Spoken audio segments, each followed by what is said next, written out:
नमस्कार, आदाब। आप देख रहे हैं खबर अड्डा और मैं हूं आपके साथ सुंबलीराम। दोस्तों, आगामी दिल्ली विधानसभा चुनाव के लिए आज आम आदमी पार्टी ने अपना घोषणा पत्र जारी कर दिया है और इसमें केंद्र सरकार से 7 बड़ी मांगे कर डाली हैं। और इस पूरे घोषणा पत्र का जिस पर सबसे ज्यादा फोकस रहा है वो है हमारे देश का मिडिल क्लास। जी हां, आम आदमी पार्टी के घोषणा पत्र में मिडिल क्लास को सबसे ज्यादा तवज्जो दी गई है। इसके अलावा और क्या क्या मांगे रखी हैं केजरीवाल एंड द टीम ने, ये सब जानना है आपके लिए बहुत जरूरी। तो दोस्तों, क्या कुछ है इस घोषणा पत्र में, सब आपको एक एक कर बताएंगे और समझाएंगे, इसलिए वीडियो में अंत तक बने रहिएगा। तो दिल्ली में आम आदमी पार्टी और भारतीय जनता पार्टी के बीच आर पार की लड़ाई गहराती जा रही है, ये हम सभी देख रहे हैं। दोनों दलों की लड़ाई शराब घोटाले, भ्रष्टाचार, शीश महल बनाम राजमहल पर जुबानी जंग, आरोप प्रत्यारोप, कोर्ट, थाने और चुनाव आयोग में शिकायतें दर्ज कराने से कहीं आगे अब जाके बढ़ गई हैं और अब मुद्दा मैनिफेस्टो का आ गया है।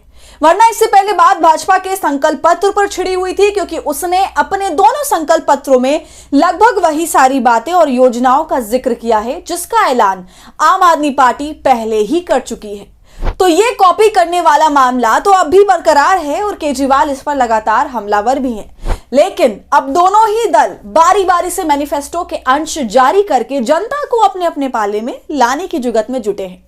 और दोस्तों, देखें तो दिल्ली चुनाव में एक प्रकार से मैनिफेस्टो वॉर शुरू हो गया है। सीरीज में घोषणा पत्र जारी किए जा रहे हैं। पार्टियां बारी बारी से मैनिफेस्टो के हिस्से जारी करके जनता के बीच अपनी अपनी बढ़त बनाए रखना चाहती हैं।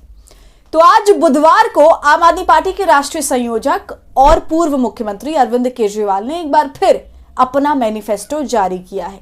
लेकिन आज जो मैनिफेस्टो जारी हुआ है वो सबसे अलग है। इसे अरविंद केजरीवाल ने मिडिल क्लास का घोषणा पत्र बताया है। जी हां, उन्होंने दावा किया कि इतिहास में पहली बार एक पार्टी मिडिल क्लास के लिए मैनिफेस्टो जारी कर रही है।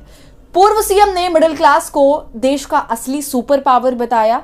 उन्होंने कहा कि मिडिल क्लास समाज का पीड़ित तबका है, वो टैक्स के बोझ का मारा होता है, उसे हमेशा दबाया जाता है, उसे टैक्स में राहत मिलनी चाहिए। तो दोस्तों, अब सवाल ये उठता है कि आपका मिडिल क्लास पर फोकस क्यों है। तो मैं आपको बता दूं कि केंद्रीय बजट आने वाला है, उससे पहले पूर्व मुख्यमंत्री अरविंद केजरीवाल ने यह कहकर केंद्र पर निशाना भी साधा कि मिडिल क्लास वर्ग सरकारों के लिए सिर्फ एटीएम बनकर रह गया है। केजरीवाल ने कहा कि मिडिल क्लास हमेशा नोट और वोट बैंक के जाल में फंसा रहता है। पहले सुनिए वो क्या कुछ कह रहे हैं। भारत का मिडिल क्लास सरकार का सिर्फ और सिर्फ एक एटीएम बन के रह गया है।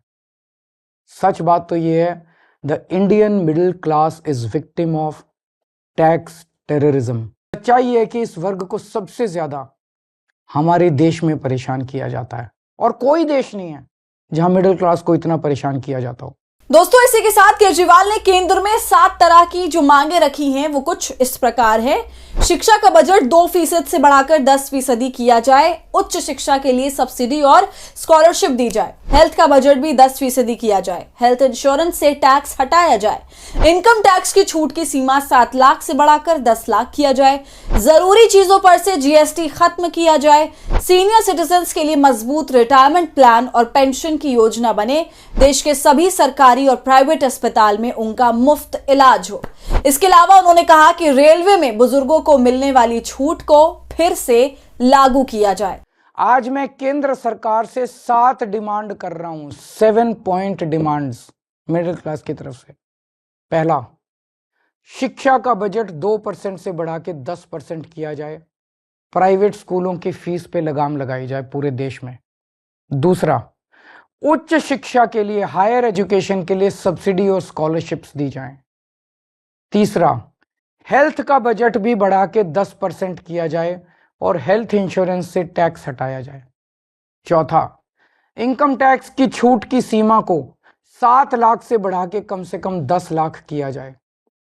पांचवा, एसेंशियल कमोडिटीज के ऊपर, आवश्यक वस्तुओं के ऊपर से जीएसटी खत्म किया जाए। छठा, सीनियर सिटीजन्स के लिए मजबूत रिटायरमेंट प्लान और पेंशन की योजनाएं बनाई जाएं और देश भर में सभी सरकारी और प्राइवेट अस्पतालों में सीनियर सिटीजन्स को मुफ्त और अच्छा इलाज दिया जाए। और सातवां, बुजुर्गों को पहले रेलवे में 50% कंसेशन मिलता था जो बंद कर दिया गया, उसे दोबारा चालू किया जाए। ये है हमारा मिडिल क्लास का मैनिफेस्टो। तो सुना आपने दोस्तों, केजरीवाल कह रहे हैं कि मिडिल क्लास देश की रीढ़ है। और मैं आपको बताऊं तो ये बिल्कुल सही बात है, क्योंकि सबसे ज्यादा तादाद में हमारे देश में जो क्लास है वो मिडिल क्लास है, और इसी मध्यम वर्गीय लोगों को सबसे ज्यादा टैक्स भरना पड़ता है। और दूसरी बड़ी बात कि दिल्ली में मिडिल क्लास सबसे बड़ा वोट बैंक है, और यह मिडिल क्लास का तबका ही दिल्ली में सबसे अधिक वोट देता है। लोकसभा का चुनाव हो या फिर विधानसभा का चुनाव या फिर एमसीडी का चुनाव, दिल्ली के हर चुनाव में तकरीबन 50% के आसपास ही वोट दर्ज होते हैं। दिल्ली का जो अमीर वर्ग है वो लोग अक्सर अपने अपने बिजनेस में मशगूल रहते हैं। वे वोटिंग के समय या तो दिल्ली से बाहर रहते हैं या फिर वोट देने घर से कम ही निकलते हैं। ऐसे में मध्य वर्ग और निम्न मध्य वर्ग ही दिल्ली में सबसे ज्यादा वोट करते हैं। तो समझ रहे हैं आप कि वाकई मिडिल क्लास इस देश की रीढ़ है। इसी क्लास से सारा कैश फ्लो बना रहता है। और दिल्ली में आम आदमी पार्टी की सरकार आने पर जब से फ्री स्कीम्स लागू हुई हैं, तब से सभी राजनीतिक दलों ने दिल्ली के इस टर्नआउट के मिजाज को भली भांति समझ लिया है और अपने अपने घोषणा पत्रों में इस वर्ग को सबसे अधिक लुभाने की कोशिश की है। लेकिन इसकी पहल आम आदमी पार्टी ने करी है। मध्यवर्गीय लोगों की बात तो हर कोई करता है, मगर उनके हित में काम करने की बात कहीं ना कहीं पहली बार हो रही है। तो विधानसभा चुनावों में अरविंद केजरीवाल की ये जो 7 डिमांड है वो हलचल मचाने वाली है। इसमें कोई दो राय नहीं हो सकती कि मध्य वर्ग के लिए ये जितनी भी डिमांड्स हैं वो काफी आकर्षक है। तो दोस्तों, आपका इस पूरे मामले पर क्या कहना है, हमें कमेंट कर जरूर बताएं। वीडियो पसंद आई हो तो इसे लाइक और शेयर करें और खबर अड्डा को यूट्यूब पर सब्सक्राइब कर लें।